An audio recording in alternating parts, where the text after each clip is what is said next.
پیارے بابا جان، آپ کی بارگاہ میں سوال عرض یہ ہے کہ اگر کوئی پیغام دے کہ میرا یہ پیغام دوسرے کو پہنچا دینا، اگر اس میں تاخیر ہو تو اس کے بارے میں آپ کیا فرماتے ہیں؟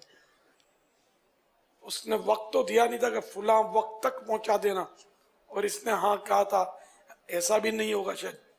تو اب یہ کہ اور تاخیر کے اسباب بھی ہوتے ہیں. مثال کے طور پر اگر یہاں مراد یہ کہ مجھ تک پیغام پہنچانا تھا تو ظاہر ہے کہ تاخیر کا سبب ظاہر ہے کہ پہنچانے کے لیے اسباب. جی، آپ کی بارگاہ میں ہی پیغام آیا تھا. رات سو رہا تھا کہ آقا علیہ السلام کی زیارت ہوئی تھی اور آقا علیہ السلام کا پیغام آپ تک پہنچانا تھا.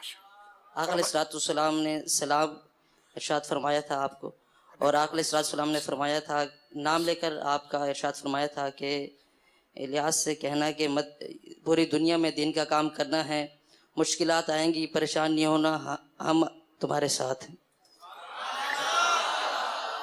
لبیک یا سیدی یا رسول اللہ. الحمدللہ رب العالمین.